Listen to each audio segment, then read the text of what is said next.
Thank you for watching Sports News Africa. I'm Ehi Longi. 22 years ago, people across Africa were trying to come to terms with one of the darkest days in African sport. A plane carrying the entire Zambian national football squad plunged into the sea off the coast of Gabon while on its way to a World Cup fixture in Senegal. All 25 people on board died. A government investigation into what happened led to a report of events being completed soon after. However, that report was not released by then-President Frederick Chibuwa. And now, more than 20 years on and 5 Zambian presidents later, relatives of those who perished still await the official version of events. Jerry Muchimba is a Zambian football historian who has followed the story and been in touch with the families of the deceased. Hello, Jerry. What does this day mean to the Zambian people?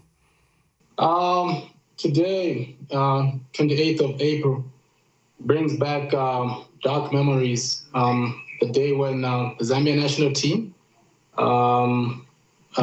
crashed off the coast of Gabon in 1993. And everyone on board, players, coaches, officials, and crewmen as well, lost their lives. So it's a very dark period in Zambian soccer history. Okay, now how is the occasion marked in Zambia? There's usually a memorial which takes place. Like today, I think there's going to be a march. It was planned for today, 10 hours in the morning Zambian time, a march from the grave site where the players are buried. And then there'll be some speeches as well. And it's like a commemoration. Okay, it's now 22 years on, yet the report of the crash is yet to be released. Why has it taken so long? Everyone has remained guessing because the report was done, as you've said, and the government is in possession of this report. But for reasons best known to themselves, they have not released the report 22 years on. Okay, but what do you think successive governments since the crash have been afraid of? Well, most likely because releasing the report would perhaps show that the government was liable to some extent because it was a military airplane which was authorized by the government to carry the team to Senegal, where they were going to play that World Cup qualifying match. So the government has not released the report. Successive governments, people have been lobbying, pushing, but we're yet to see the report published. Okay, now without the report into the disaster, relatives of the victims will not have complete closure. What have they been doing to press the government on this? Every time when this day comes round, the relatives keep on pushing the government for the report. Even on other days, there'll be some interviews where relatives of the victims try to push the government into releasing the report.